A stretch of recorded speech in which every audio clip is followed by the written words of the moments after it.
There is an infamous anime that is widely regarded in the community as either a miserable 1 or a perfect 10, and never anywhere in between. They will argue that it's only watchable for the shock value in the ending, or that it has some of the most horribly developed and unlikable characters in existence. But just as strong as the opposition is the support for this niche anime. I'm talking about a legendary piece of entertainment known as School Days. This won't be a structure breakdown or a review. This will be my first video essay, analyzing the brilliance of this extremely misunderstood anime and how it carries a crucial message about action and consequence, especially for young adolescents. School Days is a perfect 10, and here's why.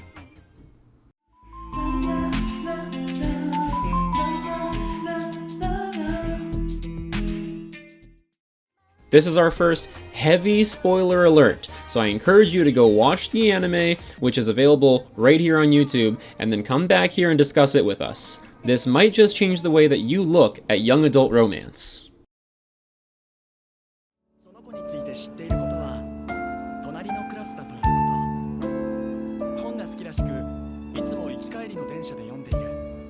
We meet our main character, Makoto, as he rides the train to school, and on the train he sees a pretty girl who catches his eyes. This is Katsura. He doesn't talk to her, he just admires her from afar, and then takes a picture of her on his cell phone and sets it as his background. While creepy without context, we quickly learn that this is part of a cell phone urban legend where, if you're interested in someone, you take their picture and set it as your background, and if nobody finds out for 3 weeks, things go well with you and that person. Instantly we know that we're dealing with one of the central themes within romance, desire.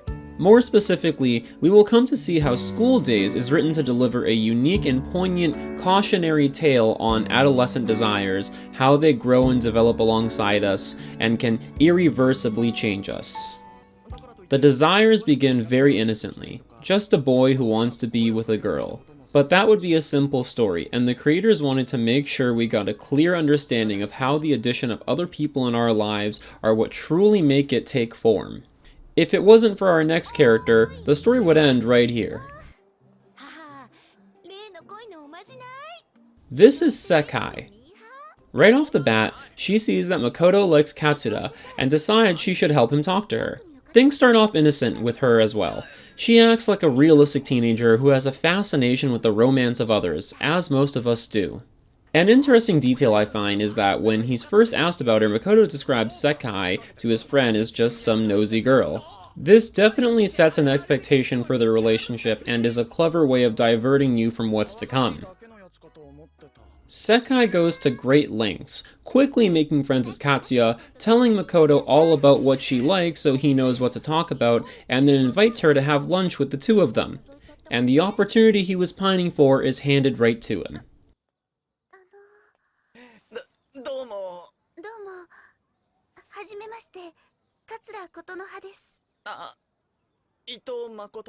Soon after meeting Makoto, Katsuya tells Sekai that he asked her out, and goes on to tell her that the boy she had a crush on was him all along. She says she felt like someone was watching her on the train, and it made her interested. Here, we get to establish more of Katsuya as a character. She starts off in the same place as Makoto, having a desire for something and not engaging in any attempt to have it until acted upon by an outside force. And it was the same outside force for both of them, so let's dig into that.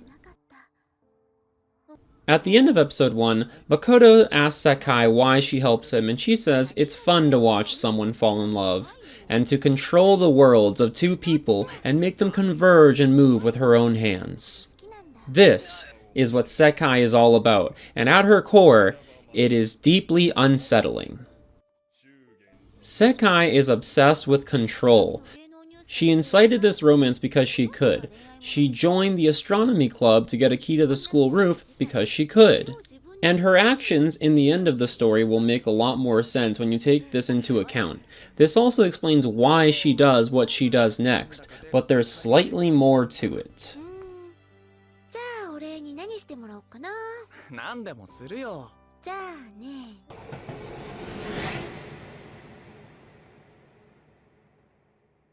Thus, the triangle starts. More importantly, there's a dark subtext to this kiss. Right before this, Sekai talked about controlling the worlds of two people as she sees fit, and they talked about how he owes her. Only after that did she kiss him and tell him that would be enough, as a form of reverse psychology. She's putting the idea in his head that he actually does owe her something, more than a kiss. He owes her what he was offering Katsuya. She's planting her seed and she doesn't want the fruit from the tree. She wants to harvest the very land that it grows upon so that she can pick the fruits at her own will. This is the start of her arc and she is very much in control.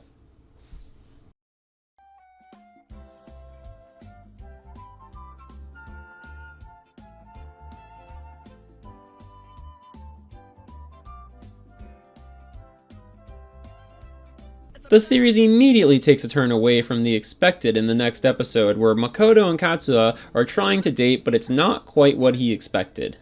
He's not getting what his hormones are telling him he needs, and this is the beginning of our snowball effect.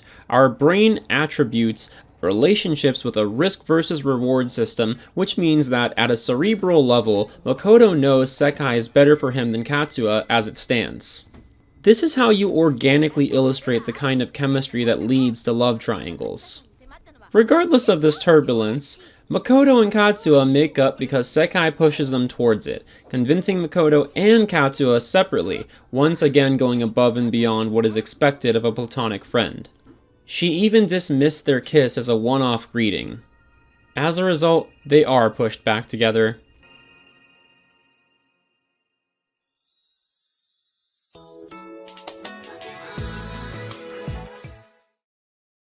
And their relationship starts going really well, with him meeting her little sister and establishing more of a serious connection. It seems that everything is going great, as they even start to call each other by their first names, which you only do with someone you're close to in Japanese culture. This is until Makoto gets home that night and calls Sekai to tell her that he's getting tired of spending time with Katsuya. This speaks to the theme of adolescent desire again. As humans, if our needs aren't being met, then we usually have to find ways to meet them otherwise. Sex is a crucial part of a healthy relationship, and even though our characters are young, they still need certain things to make sure they learn and develop their sexuality in a positive manner. Unfortunately, we all have different internal clocks, and Makoto's is a bit faster than Katsuya's, so something needs to change for him. Now that a problem with satisfaction has been established, it should come as no surprise that the risk versus reward theory comes back into play. Makoto tries to take things a step further with Katsuya, and it completely backfires on him. And this causes a drift in their relationship because he assumes she doesn't want to be touched. He doesn't know what to do, and of course talks to Sekai about it, where she comes up with a solution. 私が特別に誠の練習相手になって特訓してあげるよ。で、特訓って何？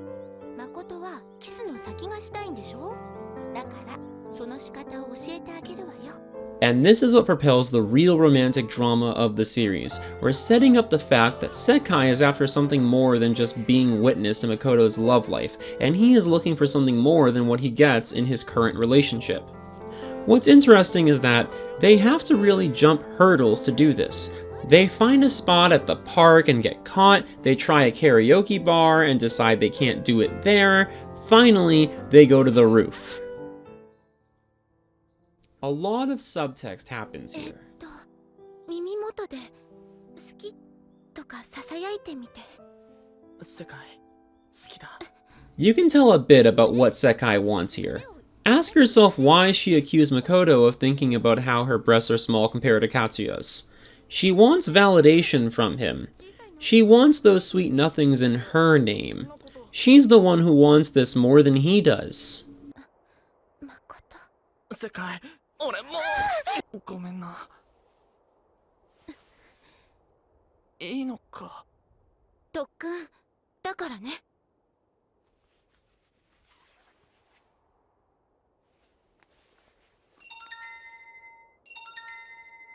After that, he wants to do it again, but she tells him to go back to his girlfriend. In that one moment where they're walking away, You can see that she wants him to chase after her when she takes a pause, but he doesn't. He runs into Katsuo right afterwards and she invites him to a water park. Sekai watches from afar and she's angry at herself because that's not her in front of him as his girlfriend. She doesn't admit her feelings to herself, let alone the man she pines for. This sets up a lot of what we see next, as Makoto can't stop thinking about his time with Sekai, while Sekai continues to compare herself to Katsuya and feel insignificant as a result.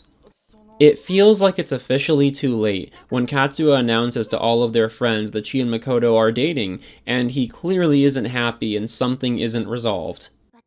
He tells Sekai that he doesn't want to be Katsuya's boyfriend, but she continues to fight off her feelings for him.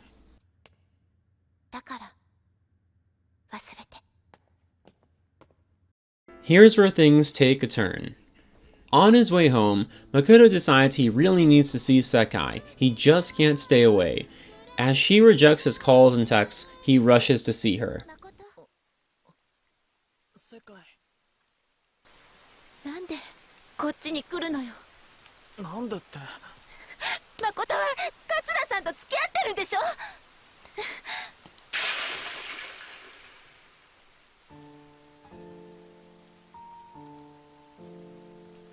俺世界が好きだ。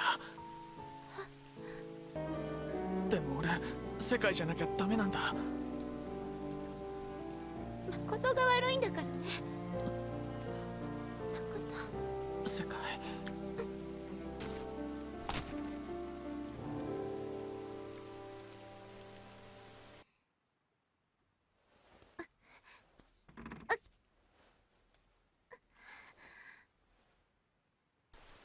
世界 Sekai is going through a lot of different emotions because the thing that she wants is wrong and she knows that, but she still wants it, and the result is guilt, among other things. Although they finally got together, the complications aren't close to being over. While Makoto knows he wants to be with Sekai, she has to justify this by calling it practice still. They're free to do so as he's continuously kept away from Katsuo by random occurrences, like her getting bullied by the popular girls in school into doing the majority of the work for their extracurricular activities.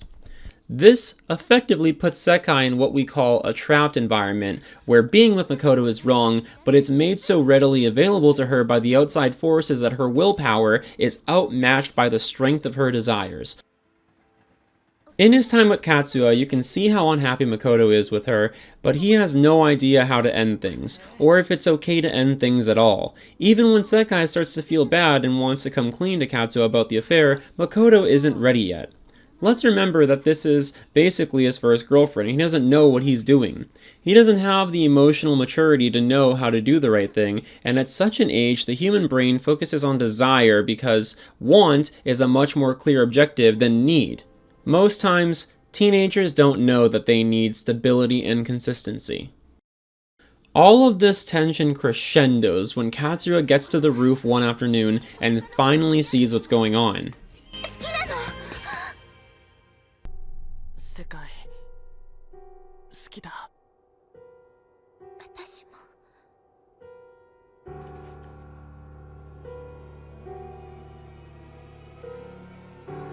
If the music is any indication of emotion, we can assume Katsuya is devastated and is about to take a turn for the worse concerning mental health. それは嬉しいけどさ。ならいいだろ。 As the affair continues, Katsuya gets bullied worse and worse by the girls at school.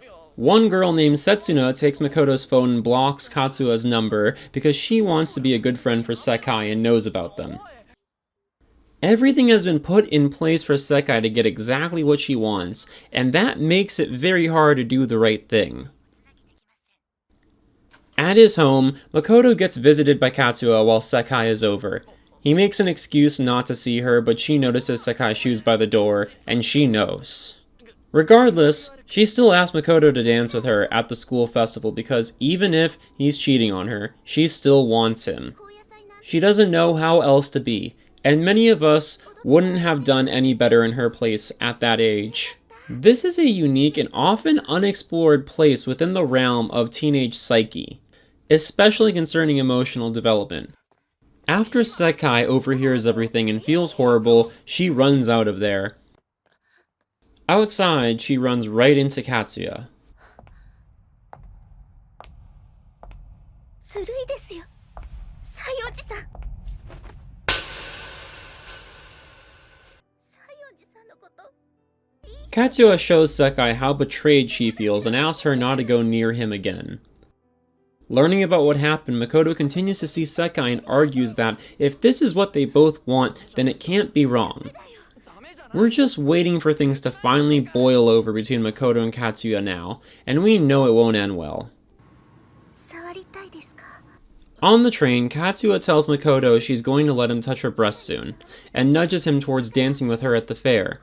This is very telling because he's finally being offered the thing he wanted since the first episode, but it's a lot different now because of where they've all been.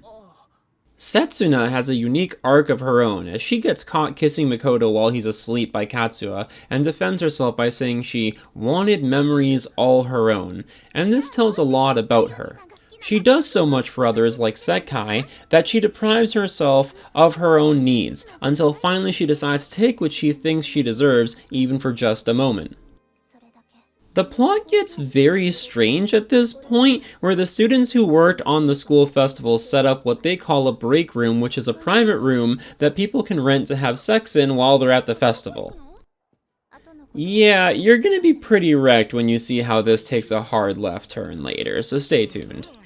もしまだ回る相手とか決まってないなら Anyway, this girl Katao takes Makoto around the fair while expositing information about how they've known each other since grade school but drifted apart during high school because apparently that's been planned since the start, and then she confesses her love for him, but then he looks at her and he just focuses on how attractive that she is. This tells a lot about where he's going as a character, and it's more than just a one-off joke at the expense of his character's integrity. Teenagers are horny is an understatement. Young adolescents have strong sexual desires because the body craves certain intimate experiences in order to properly grow and develop in a healthy manner. This is why I think it's important to look past whether or not you like Makoto as a character and look more into the realism of his arc. This is how it really happens for most of us, and if we're not careful, well, just wait until the end. We get an unexpected but naturally progressive turn as Makoto starts feeling suffocated by Sekai and is relieved when she's pulled away to work. Much like how he was with Katsuya earlier, Makoto's relationship with Sekai isn't as carefree and joyous as he expected. 手出してなんだよいきなりお願い来て Katao decides to take Makoto into the break room and literally throw herself at him next. There's very little to say about this part except for the fact that it's brilliant. Makoto basically slept with Katao the same way Sekai slept with him. It was just happening and it was too easy to not say no. All the pieces align to make this happen, and it's an example of how easy it is to give in to those desires that blur the line between what we need and what we want. The only difference is that this time it was guided a lot less by emotional attachment, which makes it even more realistic because when that kind of attachment is gone, it becomes easier for our minds to act on primal instincts. We know what we like and what we don't like. Makoto likes physical intimacy and doesn't like pressure, so he chooses Katao over Sekai like he chose Sekai over Katsuya. Meanwhile, Katsuya realizes she might have really lost him, and she's devastated while something dark happens to her. Fulfilling at least one of his obligations, Makoto dances with Sekai around the fire, solidifying them as a couple in everyone's eyes, and trapping him for sure. 私誠の彼女なんだよね At the beginning of the next episode, we confirm that a heartbroken Katsuya helplessly let Makoto's friend Tai assault her while she thought of him. She stuffs everything down and sees Makoto the next morning. He tells her he couldn't make it yesterday and everything is forgiven in her eyes. Katsuya is truly unable to accept losing Makoto. She's downright delirious at this point due to the trauma of catching him with Sekai, being bullied at school repeatedly, and of course the assault from Tai.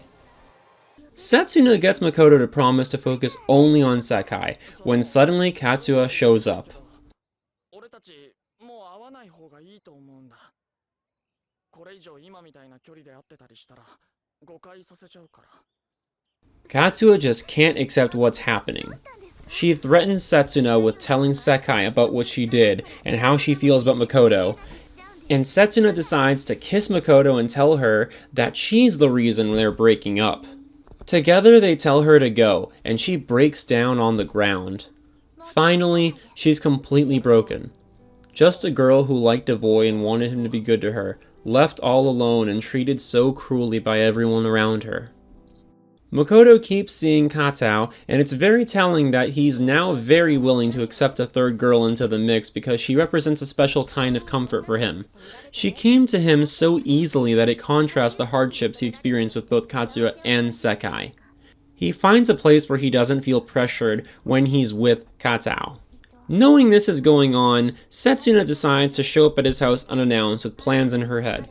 She asks him to stop seeing other girls and only be with Sekai.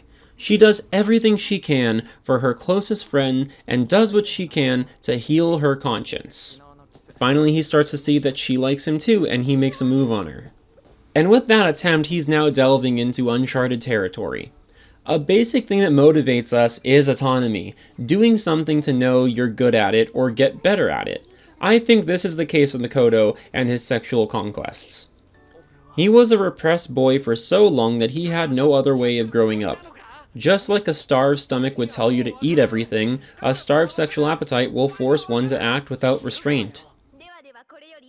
Remember when I mentioned the weird break room earlier? Here's where it comes back.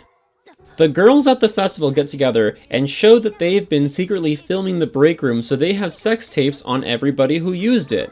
Yeah, I told you it was gonna get fucked up. Among those girls was Katao, and Sekai sees this, so she rushes to see Makoto but crosses paths to Katsuya instead and sees that she's completely lost her mind. Katsuya's mental health taking a downward spiral after everything that happened to her is a very believable part of the story and captures one of the show's main themes. The way we treat each other, especially from a young age, can impact us permanently. As a result of what's happened, one of the other girls at school named Otome is now sleeping with Makoto, among other girls, as he's been made out to be scum at the school after the videos leaked. Not even Sekai wants to be around him. This is very telling of his arc because he uses sex as a way to hide from his emotions. He's afraid and guilty. He was afraid of entrapment in his relationships and he feels too guilty over how he did them wrong to really offer himself emotionally now. It's a stalemate that a lot of people end up finding themselves in as a result of things like overwhelming pressure or entrapment in a relationship. Things like what's happened to Makoto. I'm not justifying him as a victim here. What he does is indeed wrong, but I feel that it's important to explain where it comes from in order to illustrate a proper cautionary tale and educate an audience on how to avoid this. Meanwhile, we see that Katsuya is going insane. All the damage done to her is irreversible. She goes to the lengths of calling Makoto's phone and talking endlessly to the robotic voice telling her that the call isn't going through. The other girls notice how many of their classmates have slept with Makoto and they start to wonder what they're missing. So this incites his many excessive sex escapades, furthering the section of his arc that involves using physical intimacy as a way to avoid the real thing that he was scared away from due to societal expectations. This is where people like to argue that the show gets unrealistic, but I think that's the whole point of the excessiveness. It paints a clear picture of what can happen, not what happens the most. And if you look at it from this manner, the way that we progress towards the climactic ending of the show is now becoming a lot more organic in hindsight. We up the drama when Sekai finds out she might be pregnant, and Makoto doesn't respond warmly, as you might expect. He wants her to get this problem out of his face, and she makes a big scene out of him not accepting responsibility. As you can imagine, Makoto feels trapped. He's been feeling trapped all the way throughout the story, and this is the biggest form of it, a child. His environment is ripped apart by this, as everyone decides to stay away from him to avoid anything happening to them. そんなこと言うやつじゃなかったよね。Even Katao, who had a real connection with him, drops by just to tell him he's not acting like he used to and she doesn't want any part of it anymore. Interestingly enough, when we see Sekai preparing a bunch of food, we notice her phone's background is a picture of Makoto, just like what he did with Katsuya in the beginning. I find it fascinating that no matter what he puts her through, she just wants Makoto to get it together and be there for her. The thought of a future became a strong investment for her very quickly because of her pregnancy, and she wants a family with him. She wants that very badly. And the difference between Sekai right now and Makoto in the beginning of the story is that Sekai, as we've seen, is a character that actually acts upon the things that she wants. After Makoto is robbed of social interaction and any form of intimacy, it starts to ruin him. But out of nowhere, Katsuya finds him, and in her delusional state, she says she's been waiting for him. She promised to be the perfect girlfriend, and he tries to snap her out of her lunacy, but she won't, and it freaks him out. 誠くんのこと好きです。 He can finally see the damage he's done to her and truly feels remorse for what he's done. All he wants to do now is be here for her and mend the pieces that he broke apart within her. This is really the best thing for both of them and speaks volumes about their arcs. They're ready to heal each other, and what does that mean for Sekai? Disclaimer, it's about to get wild and violent. Makoto gets suffocated by Sekai very quickly as she makes a bunch of food at his place and tries to guilt trip him into eating with her, but it just pushes him further away. At this point, we start to see how all of these events have affected Sekai and her psyche. She's desperate and aggressive now, completely blanking out the concept of want in her mind. She convinces herself that she needs her future family and she needs them to be together. She's incredibly jealous of Katsuya, and all the pressure she puts on him sets him off, so he snaps at her and tells her to go home. 誠待って。もういいから帰ってくれ。彼女面してうちに居座らないでくれよ。 And she does so right after taking her frustrations out on the lovely meal she made for her family-to-be. Makoto and Katsuya are together. They're on the train. Sekai sees them. Just like old times, in reverse. The only difference is that these characters are very damaged now as a result of their desires and how their needs were met. In a true mirror of past events, Sekai shows up at Makoto's place and smacks Katsuya the way she was smacked earlier in the series. She can't come to terms with what's happening. She tells Katsuya to get out, but Katsuya finally snaps to her senses and accuses Sekai of being the one who seduced Makoto in the first place. She tells her how Setsuna also liked Makoto, just as a way of breaking down what Sekai had left, confidence in her friends, her environment. Effectively isolating Sekai the way Katsuya was throughout the story. She brings up their whole past to state that Makoto had been by her side waiting for her all this time. This was meant to be. The passionate kiss they share in front of Sekai makes her lose her absolute shit.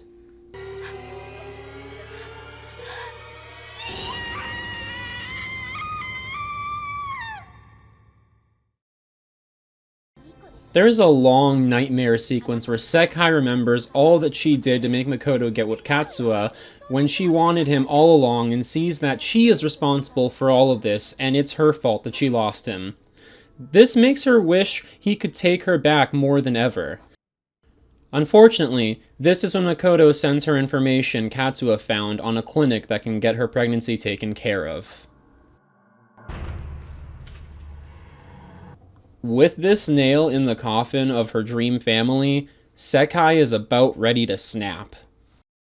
Makoto and Katsuya have one last lunch on the roof, and it's very special.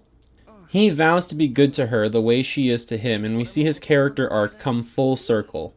Although what he said to Sekai was harsh, he did it because he really is trying to do the right thing, and for him, that's to focus on the one person who needs him the most, and the person that he should have been focusing on this entire time. Katsuya. Because we end at such a high level, it's now difficult for me to call Makoto a bad character in hindsight. Everything he did made sense and proved the theme of the story, and although he hasn't fully redeemed himself at the end, we can see that he shows promise of doing so. I don't think he could have had a better ending. Sekai calls Makoto over to talk. I like to think that she was in a mental blur concerning what she wanted, as she hasn't fully accepted the loss of their potential family and future yet. But when she looks upon the discarded efforts of what she was willing to offer, the rest of her days, her best years as a loving mother and wife, she finally decides.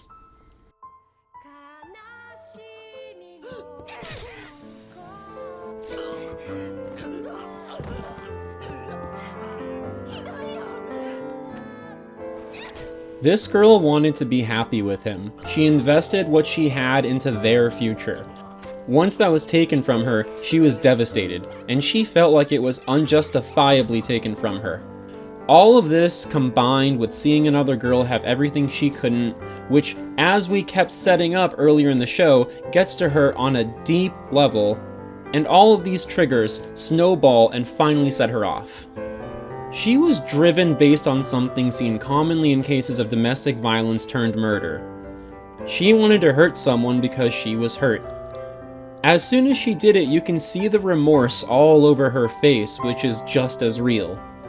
This isn't a cold-blooded killer, it's a girl who was pushed to the edge and acted out accordingly. Katsuo finds Makoto's body, and after having her love taken from her, she decides to stop being the victim. She asks Sekai to confront her on the roof. They clash about how they both wanted the same thing, to be loved by Makoto, meaning at least one of them was never really meant to win. After making Sekai see what's left of Makoto, Katsuo finally acts.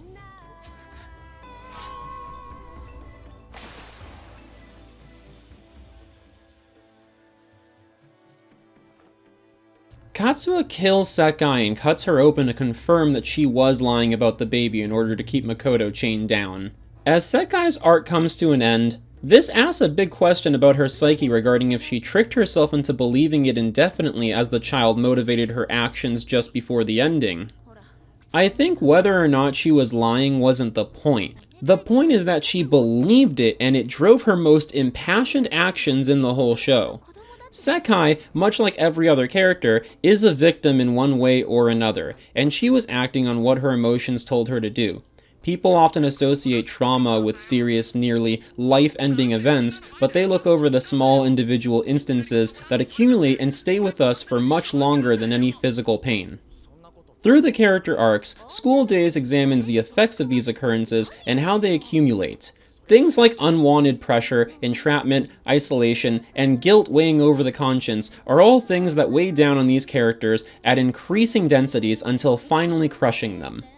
This says a lot about what kind of world our characters live in. The same world we live in, where the expectations of society can often be such a daunting and all-encompassing presence that it forces us to live under its rule like gravity. We see this most evidently in Sekai's final moments, as the value of a traditional family life, what is drilled into our heads as the idyllic outcome for our lives, was so consuming that it drove her past the lines of rationality, towards a place that can easily be seen as insanity. It can be defined as murder or a crime of passion, but what's important is that it is, in reality, commonplace. In the final scene, Katsuo sails off into the sunset with Makoto's severed head in her arms, alone at last. There's nothing much to be said here. All of her actions feel justified in the end, as she was motivated by emotion, having what she values most being taken from her just like Sekai. But what's interesting is that she doesn't feel any remorse. She justifies what she did. She sails off with Makoto's head thinking she's earned that peace. As we've seen from her mental state just a short while ago, this is not only possible for her, but it's naturally forthcoming and deeply disturbing. Katsuo represents the strongest depiction of the theme being stated because she's the only one of the main characters who will have to live with the damage that was caused to her emotionally and psychologically. If she doesn't end up in an insane asylum, imagine what her future relationships will be like. Will she be able to fully trust someone and invest in a healthy emotional connection? Could she easily be pushed off the ledge because of her fragility, making her more of a flight risk than ever and potentially a danger to society? And this is all disregarding the trauma of decapitating your dead lover and then cutting open your friend to see if she actually did have his child inside of her. The ending is gruesome, and it rightfully should be. There's a reason why teenagers are shown pictures of car crash victims when they go through driver's ed. Certain things need to be seared into our memory so that we learn valuable lessons. I don't think the story would be anywhere near as impactful if it ended on a simple breakup or something expected. The brilliance in School Days comes from how unexpected it truly is, which shakes our sense of reality when we think about how normal and grounded it started off, and how scaringly realistic and gradual the progression was. School Days stands out as an anime that didn't set out to build a franchise or become a marketing opportunity. It was a story that needed to be told. The next generation needed to see this because they are growing up, in a sense, just like these characters, and after seeing how they ended up, it's safe to say that we need to do more to educate the adolescents about consequences, the nature of our desires, and the fine line between our wants and our needs. The moral stands strong and deserves to be echoed. We can look back at Makoto, Sekai, and Katsuya and remember what their story taught us. The effect we have on each other as people is permanent.